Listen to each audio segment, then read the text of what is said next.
میں گزارش کروں گا میرے اور آپ کے صدر اسلام آباد کی تاجروں کی دلوں کی دھڑکن محترم احسن ظفر مختاری صاحب سے کہ وہ آئیں اور محترم سراج اللہ صاحب کو ویلکم دیں۔ بسم اللہ الرحمن الرحیم۔ جناب محترم سراج الحق صاحب امیر جماعت اسلامی، جناب میاں اسلم صاحب نائب امیر جماعت اسلامی، جناب کاشف چودھری صاحب، جناب چودھری طاہر صاحب پریزیڈنٹ پاکستان بزنس فورم، جناب امتیاز عباسی صاحب general secretary Pakistan business forum, جناب اجمل بلوچ صاحب، جناب اعجاز عباسی صاحب، میاں اکرم فرید صاحب، اور اس کے علاوہ تمام اسلام آباد چیمبر آف کامرس کے معزز ممبران، مارکیٹ کے پریزیڈنٹ، خواتین و حضرات، السلام علیکم۔ سب سے پہلے تو میں یہ کہنا چاہتا ہوں کہ آج میرے لیے انتہائی خوشی کا مقام ہے کہ امیر جماعت اسلامی جناب سراج الحق صاحب اسلام آباد چیمبر تشریف لائے، اور میں ان کو اسلام آباد چیمبر آنے پر اپنی طرف سے، اپنی ایگزیکٹو کمیٹی کی طرف سے ویلکم کرتا ہوں، اور ان کو یقین دلاتا ہوں کہ جس طریقے سے الخدمت فاؤنڈیشن نے کام کیا ہے، لیکن اس کو اس طرح سے ہائی لائٹ نہیں کیا جاتا، نہ میڈیا پہ نہ سوشل میڈیا پہ، تو میں یہ چاہوں گا کہ جو الخدمت فاؤنڈیشن ہے، اس نے جس طرح سے جب ٹرکی میں زلزلہ آیا اور ہم لوگ یہاں پہ ٹرکی کے ایمبیسی گئے، اور وہاں کے سفیر نے ہمیں بتایا کہ پاکستان سے الخدمت کی ٹیم وہاں پہ پہنچ چکی ہے اور وہاں کے جو زلزلہ متاثرین ہیں ان کے لیے کام کر رہے ہیں، تو یقین جانیے اس دن میرا سر فخر سے بلند ہو گیا کہ وہ ترک بھائی جب پاکستان میں زلزلہ آیا تھا اور وہ سب سے پہلے پاکستان پہنچے تھے، تو ہماری طرف سے بھی اسی طریقے سے الخدمت فاؤنڈیشن کی ٹیم سب سے پہلے وہاں پہ پہنچی اور جو کام تھا اس میں شریک ہوئے۔ اس کے ساتھ ساتھ میں یہاں پہ یہ کہنا چاہتا ہوں جناب سراج الحق صاحب، ہمارا ملک ایک بہت مشکل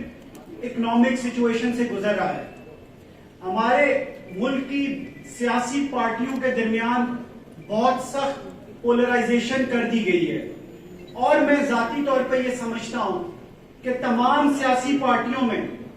اگر کوئی ایسی پارٹی ہے جو برج کا رول پلے کر سکتی ہے اور سب کو ایک پلیٹ فارم پہ جمع کر سکتی ہے، تو وہ صرف اور صرف جماعت اسلامی ہے۔ اور میری آپ سے یہ اپیل ہوگی کہ آپ تمام سیاسی پارٹیوں کے رہنماؤں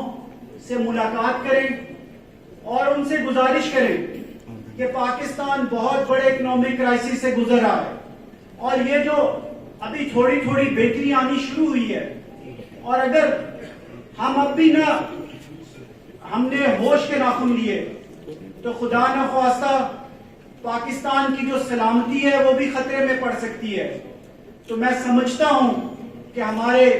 امیر جماعت اسلامی سراج الحق صاحب تمام پولیٹیکل پارٹیز کے جو لیڈرز اور ہیڈز ہیں ان سے ملاقات کریں گے اور ان کو یہ ہمارا پیغام پہنچائیں گے کہ اگر آپ چاہتے ہیں کہ پاکستان میں الیکشن ہو تو اس سے پہلے پاکستان کی تمام تاجر برادری کا یہ مطالبہ ہے کہ ہمیں ایک چارٹر آف اکانومی تمام پارٹیاں سائن کر کے دیں، چاہے جو بھی پارٹی پاور میں آئے، ہمارا جو اکنامک مینیفیسٹو ہے آپ وہ پیش کریں تمام پارٹیاں، اور ایک 10 سالہ منصوبہ بندی کر کے دیں۔ ادروائز تاجر برادری الیکشن کے لیے تیار نہیں ہے، اب یہ وہ پاکستان نہیں رہا۔ ہمیں آپ کا اکنامک مینیفیسٹو بھی سننا ہے، اور آپ کے ساتھ ساتھ باقی تمام پارٹیوں کا اکنامک مینیفیسٹو بھی سننا ہے، اور اگر آپ تمام پارٹی ایک 10 سالہ چارٹر آف اکانومی پہ ایگری نہیں ہوتے تو ہمیں الیکشن نہیں چاہیے۔ سب سے پہلے آپ کو ایک ساتھ بیٹھنا ہوگا، کیونکہ اگر آپ ایک ساتھ نہیں بیٹھیں گے تو آج 76 سال ہم نے گزار دیے، اور پاکستان کے حالات کیسے ہیں؟ آج پاکستان میں جو بے روزگاری ہے وہ حد سے زیادہ بڑھ چکی ہے، اس کے ساتھ ساتھ وہ بچے جو اسکول سے باہر ہیں، تقریباً 2.5 کروڑ کے قریب بچے پاکستان میں اسکولوں سے باہر ہیں، اور یہ 2.5 کروڑ بچے آگے آنے والے وقت میں ہمارے اوپر کتنی بڑی لائبلٹی بن جائیں گے. تو میں ایک تو یہاں پہ یہ بھی آپ سے درخواست کروں گا کہ الخدمت فاؤنڈیشن وہ 2.5 کروڑ بچے جو اسکولوں سے باہر ہیں ان کو اسکولوں میں لے کے آنے کے لیے اپنا ایک لائحہ تیار کرے, اور اسلام آباد اور پاکستان کی بزنس کمیونٹی آپ کے ساتھ ہر طریقے سے تعاون کرے گی. اس کے ساتھ ساتھ ہمارا جو تجارتی خسارہ ہے وہ تقریباً پچھلے سال $49 بلین تھا. یہ کیا وجہ ہے کہ ہمارا تجارتی خسارہ بڑھتا جا رہا ہے؟ تو سراج صاحب, ہمیں سوچنا ہوگا کہ وہ government own companies PIA, Pakistan railway, Pakistan steel, ہمیں کون روک رہا ہے کہ ہم اس کی نچکاری نہ کریں؟ گورنمنٹ کو چاہیے کہ جتنی بھی لاس میکنگ کمپنیز ہیں ان کو جلد سے جلد پرائیویٹائز کیا جائے اور پرائیویٹ لوگوں کو دیا جائے کہ وہ چلائیں. اور ابھی آپ کے ساتھ اوپر کمرے میں جب ملاقات ہو رہی تھی تو آپ نے بہت اچھی بات کی کہ نیشنل اسمبلی میں, صوبائی اسمبلیوں میں جو بزنس کمیونٹی ہے اس کے لیے جس طرح خواتین کا کوٹا ہے اسی طرح سے بزنس کمیونٹی کا بھی کوٹا ہونا چاہیے. لیکن میں یہ سمجھتا ہوں کہ جو سینٹ آف پاکستان ہے اس میں صرف اور صرف ٹیکنوکریٹس اور بزنس مین ہونے چاہیے. اس میں پولیٹیکل وابستی سے لوگوں کو نہیں آنا چاہیے, کیونکہ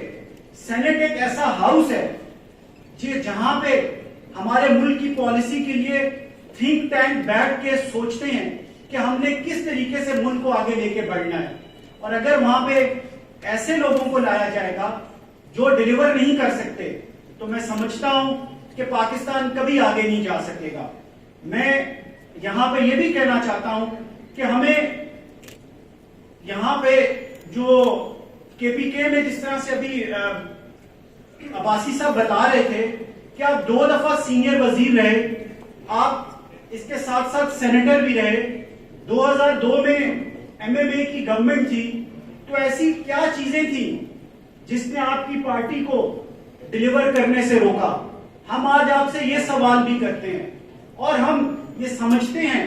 کہ جماعت اسلامی ہمارے ملک کا کوئی ایسا حلقہ نہیں ہے جس میں جماعت اسلامی کا کارکن نہ ہو. تو ایسی کیا وجہ ہے کہ جماعت اسلامی آج 76 سال گزرنے کے باوجود اکثریت کے ساتھ پارلیمنٹ میں نہیں آ سکی؟ تو ہم یہ سمجھتے ہیں اور چاہتے ہیں کہ اس وقت پاکستان جس نازک دور سے گزر رہا ہے, اس وقت ضرورت اس عنصر کی ہے کہ پاکستان میں ایک نیشنل گورنمنٹ فارم کی جائے اور تمام پارٹیز کو اس میں حصہ دیا جائے, اور 10 سال کی ایک پالیسی بنائی جائے جس میں ہماری جوڈیشری, ہماری آرم فورسز اور گورنمنٹ تینوں کا رول ڈیفائن ہو کہ ہم نے پاکستان کو آگے کیسے لے کے جانا ہے. میں یہاں پہ ہمارے سپاہ سالار جناب عاصم منیر صاحب ان کو خراج تحسین پیش کرنا چاہتا ہوں, جس طریقے سے انہوں نے SIFC بنائی اور پاکستان میں ایگریکلچر ریفارمز اور 1 ونڈو آپریشن, جو فارنر انویسٹر پاکستان میں انویسٹمنٹ کرنے کے لیے آنا چاہتا ہے اس کے لیے جو فیسلٹیز وہ کریٹ کر رہے ہیں. تو میں یہ سمجھتا ہوں کہ اب یہ جو آگے پاکستان میں جب کاٹن کی فصل آئے گی, یہ تقریباً 10 ملین بیلز کی ایکسپیکٹڈ ہے, اور اس کی جو انٹرنیشنل مارکیٹ میں ویلیو ہے وہ $5 بلین ہے, اور جب اسے ہم کپڑا بنا کے آگے ایکسپورٹ کریں گے تو وہ اس کی ویلیو $25 بلین ہوگی. تو میں سمجھتا ہوں کہ ہماری جو پالیسی میکرز ہیں انہوں نے اپنی سمت کو ٹھیک کیا ہے, اور ہمیں اگر ان کا راستہ ٹھیک ہو گیا تو انہیں سپورٹ کرنا چاہیے. اسی طریقے سے جو ہمارے رائس ایکسپورٹرز ہیں, ہم نے پچھلے سال تقریباً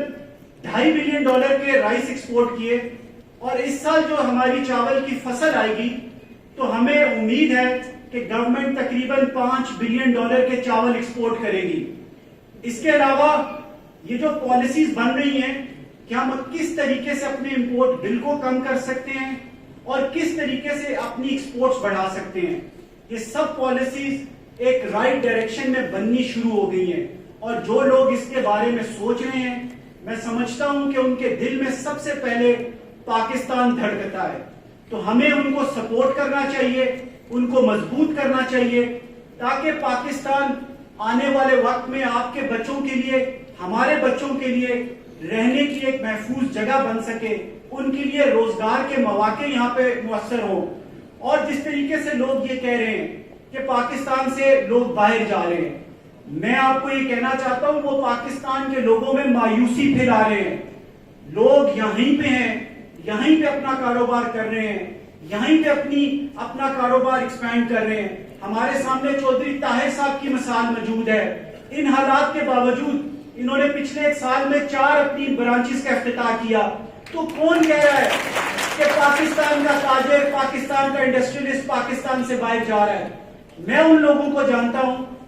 مشکل وقت ضرور ہے, لیکن یہ بہت جلد ختم ہو جائے گا اگر ہم اور آپ سب سے پہلے یہ سوچیں کہ ہم پاکستانی ہیں, ہم نے اپنے حصے کا ٹیکس ادا کرنا ہے, اور ہمیں یہ نہیں سوچنا چاہیے کہ وہ یہ کرے گا تو میں یہ کروں گا. ایز اے پاکستانی ہمیں اپنا جو فرض ہے وہ پہلے ادا کرنا ہے. میں اس کے ساتھ ساتھ ایک دفعہ پھر میاں اسلم صاحب جو اسلام آباد سے میں نے بھی 2002 میں الیکٹ ہوئے, جس طریقے سے انہوں نے اسلام آباد کے شہریوں کی خدمت کی, ان کو خراج تحسین پیش کرتا ہوں, اور امید کرتا ہوں کہ آئندہ جب بھی الیکشن ہوں گے یہ اس میں ایک اچھے اکنامک مینیفیسٹو اور اپنی پارٹی کے منشور کے ساتھ اسلام آباد کے شہریوں کے آگے پیش کریں گے اپنے آپ کو. اور اس کے ساتھ ساتھ میں یہاں پہ کاشف چودھری صاحب کو بھی خراج تحسین پیش کرتا ہوں, جنہوں نے ہر ریلیونٹ فورم پہ جو ہمارے بزنس کمیونٹی کے لوگ ہیں ان کی آواز بلند کی. لیکن بالکل آپ نے سپٹمبر میں ہڑتال کی کال دی.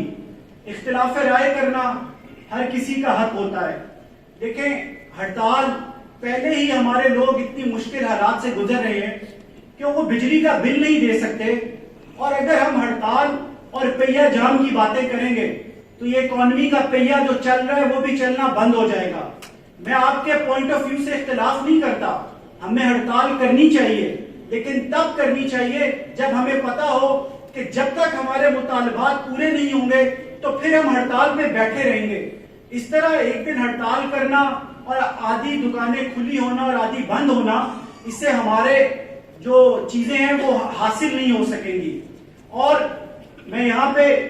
ایک دفعہ پھر ہمارے جتنے بھی پاکستان بزنس فورم کے لوگ اور جماعت اسلامی کے لوگ یہاں پہ تشریف لائے, آپ سب کا شکریہ ادا کرنا چاہتا ہوں. اور میں امید کروں گا کہ سینیٹر سراج الحق صاحب ایک جامعہ طور پہ جو جماعت اسلامی کا اکنامک مینیفیسٹو ہے اور جو ان کی پارٹی کا منشور ہے وہ آج اسلام آباد کی بزنس کمیونٹی کے سامنے پیش کریں گے اور بتائیں گے کہ ہمیں کیوں جماعت اسلامی کو ووٹ دینا چاہیے اور کس طرح سے جماعت اسلامی پاکستان کو موجودہ سیاسی اور اکنامک بحران سے باہر لے کے آ سکتی ہے. انہی الفاظ کے ساتھ آپ سب لوگوں کا بہت بہت شکریہ. Thank you very much.